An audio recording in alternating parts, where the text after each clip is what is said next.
Hello, fellow orchid lovers. Welcome back to our channel Orchid Bangladesh. আজকে আপনাদেরকে দেখাবো অর্কিডের উইন্টারের কিছু সমস্যা নিয়ে একটি পর্ব। আপনারা যারা চ্যানেলটি এখনও সাবস্ক্রাইব করেনি তারা চ্যানেলটি সাবস্ক্রাইব করে নেবেন এবং বেল আইকনটি প্রেস করে দিবেন। এর ফলে নিউ ভিডিও রিলিজ হওয়ার সঙ্গে সঙ্গে আপনার কাছে নোটিফিকেশন যাবে। ভিডিওটি ভালো লেগে থাকলে অবশ্যই লাইক এবং শেয়ার করবেন। আমাদের অধিকাংশ ভিডিও হচ্ছে ভিউয়ার সাজেস্টেড। আপনারা যদি কোনো বিষয়ে ভিডিও দেখতে চান তবে অবশ্যই আমাদের ইউটিউব কমেন্ট বক্স এবং আমাদের ফেসবুক পেজ অথবা গ্রুপে লিখে জানাবেন। শুরু করছি আজকের পর্ব। আমি আপনাদের হোস্ট ফারুক। উইন্টার মান্থটা অনেকটা চ্যালেঞ্জিং অর্কিডের জন্য, যদিও আমাদের দেশে শীতটা তেমনভাবে পড়ে না, কারণ আমাদের দেশের যে শীতটা পড়ে ওটা অ্যাভারেজ টেম্পারেচার 20-র কাছাকাছি থাকে। এখন আপনারা জানেন যে গরম অনেক বেড়ে গিয়েছে শীতের সময়ে, মানে শীতটা আগের মতো পড়ছে না। আগে যে শীতটা বাংলাদেশে 2013 সনেও অ্যাভারেজ টেম্পারেচার ডিসেম্বরে 11 ডিগ্রি ছিল, এখন দেখা যাচ্ছে অ্যাভারেজ টেম্পারেচার আপনার 20-র উপরে থাকছে। আপনার যদি এই মিটারটি খেয়াল করে দেখেন, মিটারটিতে দেখবেন যে আজকের টেম্পারেচার হচ্ছে 24.2 এবং হিউমিডিটি হচ্ছে 69%। তাহলে বুঝতেই পারছেন এটা খুব একটা অ্যালার্মিং কোনো টেম্পারেচার না।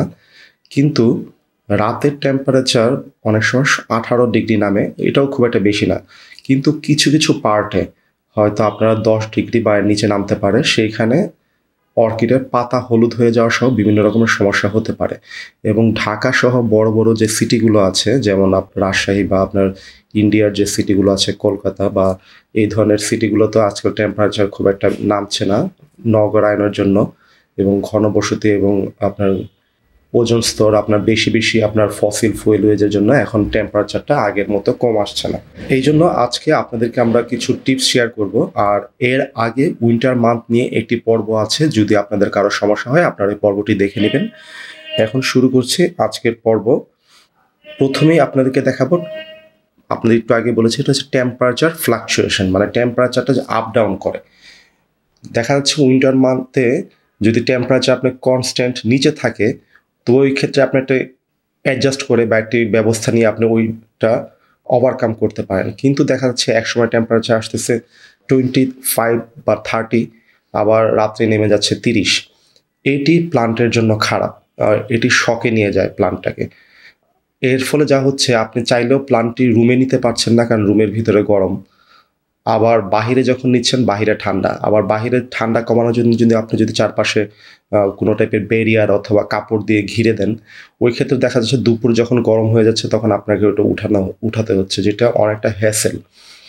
এই ধরনের টেম্পারেচার ফ্লাকচুয়েশন থেকে আপনার প্লান্টটিকে রক্ষা করার জন্য আমরা অবশ্যই বলবো ইনডোরে নিয়ে যাওয়ার জন্য অথবা ঘিরে দেওয়ার জন্য। আপনার যদি সময় থাকে তবে আপনি অবশ্যই ঘিরে দিতে পারেন প্লাস্টিক দিয়ে অথবা কোনো কিছু দিয়ে, এক্সট্রিম যে টেম্পারেচারটা আছে সেই টেম্পারেচার থেকে প্রোটেক্ট করার জন্য। মানে আপনার যখন 11 বা 10-এর নিচে বা 4-5 হয়ে যাবে, এটার থেকে প্রোটেক্ট করার জন্য আপনি চাইলে ঘিরে দিতে পারেন।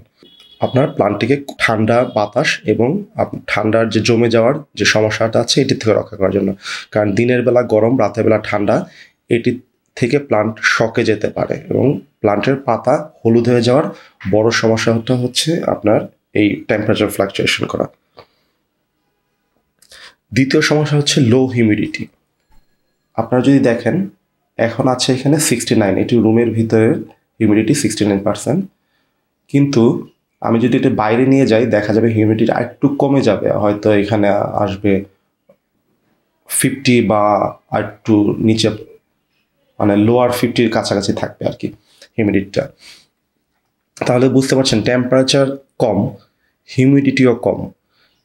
সাধারণত শীতকালীন যে শীত প্রধান যে দেশগুলো আছে সেই দেশগুলোতে টেম্পারেচার কম থাকে কিন্তু হিউমিডিটি বেশি থাকে।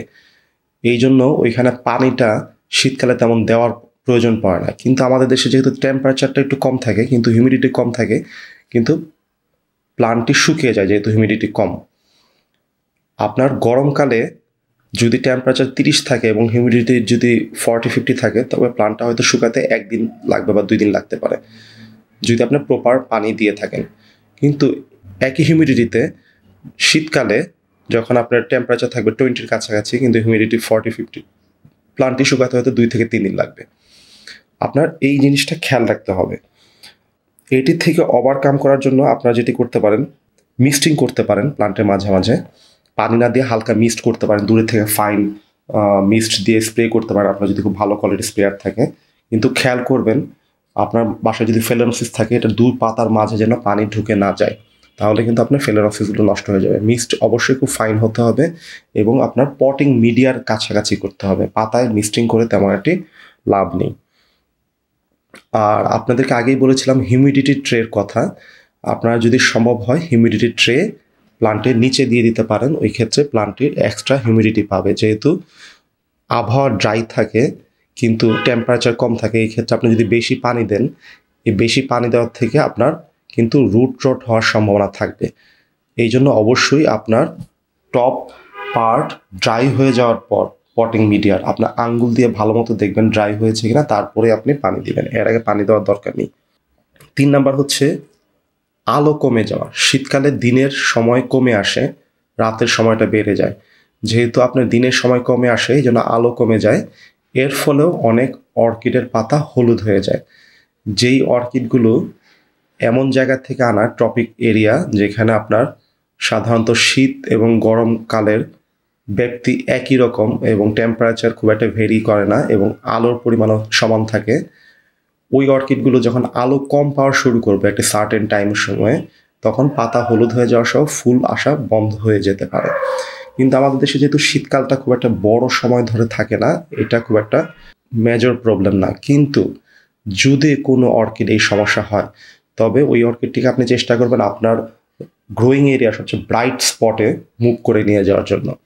মানে আপনার অর্কিডটি যদি পিছনের দিকে থাকে, আপনি একদম সামনের দিকে নিয়ে যাবেন যেখানে সবচেয়ে বেশি আলো পায়। তারপরে যদি দেখেন আপনার আলোর সমস্যার সমাধান না হচ্ছে, তবে উপরে কৃত্রিম আলোর ব্যবস্থা করতে পারেন। কৃত্রিম আলোর জন্য আমরা বাসায় যে এলইডি বাল্বগুলো ইউজ করি, আপনার 6400K মানে ডে লাইট, ওই ধরনের বাল্ব আপনি 1 ফিট থেকে 10-12-8 ইঞ্চি এর বেশি উপরে দেওয়ার দরকার নেই, লাগিয়ে দিতে পারেন। তাহলে আপনার এক্সট্রা আলো পাবে এবং প্লান্টটি পাতা হলুদ হওয়া থেকে রক্ষা হবে এবং ফুলও আসবে। 4 নাম্বার হচ্ছে পানিটা অ্যাডজাস্ট করা পরিবেশ অনুযায়ী। আপনাদেরকে আগেই বলেছি, আপনারা যদি এখানে খেয়াল করে দেখেন যে আমাদের এখানে টেম্পারেচার আছে 24 ডিগ্রি কিন্তু হিউমিডিটি আছে 70। হিউমিডিটি 70 ভালো হিউমিডিটি, এটি আপনার পানি তেমন না দিলেও আপনার 5-7 দিন এবং 10 দিনও প্লান্ট হয়তো নষ্ট হবে না। কিন্তু যদি আপনার প্লান্টে ফুল থাকে, আপনার যদি এটি ড্রাই হয়ে যায়, ফুলটি নষ্ট হয়ে যাবে। এই জন্য আপনাকে খেয়াল রাখতে হবে যে উপরের পার্টটা কি ড্রাই কিনা। আমার পটিং মিডিয়াগুলো এমনভাবে করা, যদিও পুরাটা কোকো চিপসে করা, কোনো ধরনের সুরকি মানে ইটের খোয়া অথবা কোনো ধরনের কয়লা দেওয়া না, পুরাটাই কোকো চিপসে করা। তারপরেও চিপসগুলো এত ছোট ছোট করে কাটা, এর ফলে বাতাস চারদিকে খুব ভালো মতো ব্লো করে বা বাতাসটা ঠিকমতো ঢুকে এবং পানিটাও খুব ফাস্ট শুকিয়ে যায়। কিন্তু যখন পানিটা ঠিকমতো দেওয়া হয়, পানিটা দেখা যায় 8 থেকে 10 ঘন্টা এবং অনেক সময় 1-2 দিনও খুব ভালো মতো আপনার প্লান্টটাকে ময়েস্ট রাখে, কিন্তু সগি না। আবার একই সঙ্গে বাতাসও চলাচল করে চারদিক দিয়ে, যেহেতু আপনার ছোট ছোট করে কাটা। এই জন্য এই ধরনের মিডিয়া আপনি প্লান্ট খুব ভালো হয় এবং নষ্ট হওয়ার সম্ভাবনা কম থাকে। এই জন্য পানি দেওয়ার আগে অবশ্যই আপনি খেয়াল করবেন উপরের পার্টটা আপনার শুকিয়ে গিয়েছে কিনা। অনেকে বলে যে আপনার পেন্সিল ঢুকিয়ে দেখার জন্য যে এটা আপনার কতটুকু পর্যন্ত ড্রাই আছে। কিন্তু আপনার যদি প্লান্ট অনেকগুলো থাকে, যেমন আমার অনেক প্লান্ট, এই ক্ষেত্রে আপনার কয়েকশো পেন্সিল লাগবে আপনার টেস্ট করার জন্য। কারণ একবার টেস্ট করার পরে পেন্সিলটি ভেজে যাবে, আপনার নেক্সট প্লান্টে ওইটি ইউজ করতে পারবেন। এই জন্য বেস্ট অপশন হচ্ছে আপনার আঙ্গুল ঢুকিয়ে দেখা।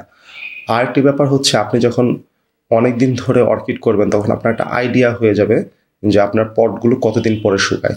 আপনার যদি কিছু পট যদি নাও শুকায়, আপনি যদি পানি দিয়ে দেন, আবার যে মিডিয়াটা আছে এই ধরনের মিডিয়াতে আপনি যদি শুকানোর আগেও পানি দেন, কিন্তু খুব একটা সমস্যা হবে না। কিন্তু যারা বড় বড় দুটো টুকরার ভিতরে করে অথবা অন্য ধরনের মিডিয়া ইউজ করে, যেমন স্প্যাগনাম মস, ওই ধরনের মিডিয়াতে আপনি যদি কন্টিনিউ পানি দেন, তবে সমস্যা হওয়ার সম্ভাবনা থেকে যাবে। এই জন্য শীতকালে আপনার পানিটি অবশ্যই যখন প্রয়োজন ওইটার উপর বেস করে আপনি দিবেন এবং চেষ্টা করবেন যখন পানি দিবেন তখন ভালো মতো মিডিয়াটা ভিজিয়ে দেওয়ার জন্য, এবং পানি অবশ্যই সকালবেলা দিবেন, কখনোই সন্ধ্যার সময় পানি দেওয়ার চেষ্টা করবেন। তাহলে যেটি হবে, পাতার ভিতরে বা আপনার অর্কিডের গুঁড়ায় যে পানিটি জমে থাকবে এটি সহজে ড্রাই হবে না এবং এর থেকে বিভিন্ন ধরনের ফাঙ্গাস এবং ব্যাকটেরিয়া অথবা আপনার বিভিন্ন পোকামাকড় জাতীয় সমস্যার সৃষ্টি হতে পারে।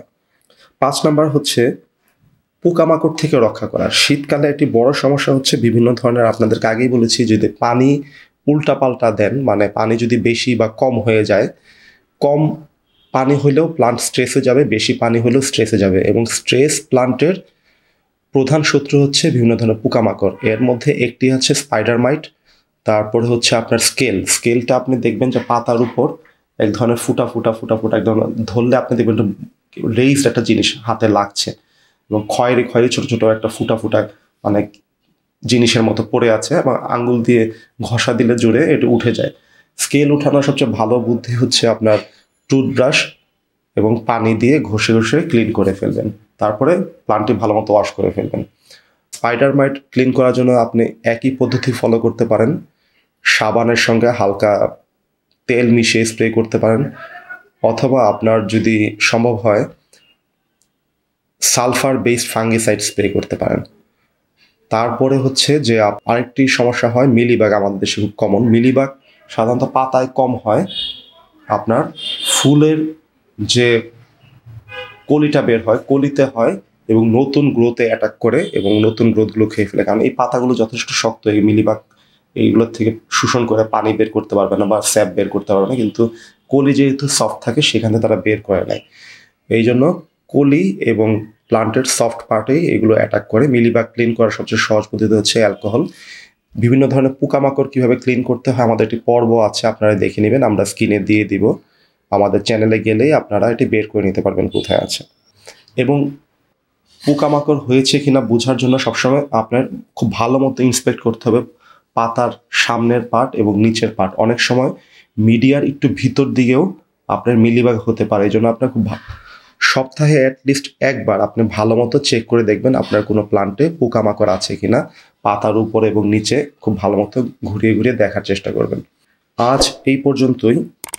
এইগুলোই হচ্ছে আমার মানে উইন্টারের যে সমস্যাগুলো আমি সাধারণত ফেস করি আমাদের মতো দেশে, এই ধরনের সমস্যাগুলো ফেস করি। আপনারা যদি কোনো স্পেসিফিক ভিডিও দেখতে চান তবে অবশ্যই আমাদের ইউটিউব কমেন্ট বক্স অথবা আমাদের ফেসবুক পেজে লিখে জানাবেন। একটা জিনিস জেনে রাখবেন যে এই টিপসগুলো যে একদম আপনার এরিয়াতে কাজ করবে বা আপনার প্লান্টের উপর কাজ করবে এটি নাও হতে পারে, কারণ প্রতিটি অর্কিড প্রতিটি এরিয়া ইউনিক, এবং এর উপর বেস করে আপনার এই যত্নগুলো বা এই কেয়ারগুলো একটু টিউনিং করতে হতে পারে বা একটু অ্যাডজাস্ট করতে হতে পারে। আপনারা ওইভাবে অ্যাডজাস্ট করে নেবেন, এবং ভিডিওটি ভালো লেগে থাকলে অবশ্যই লাইক, শেয়ার এবং আমাদের চ্যানেলটি সাবস্ক্রাইব করবেন। ধন্যবাদ।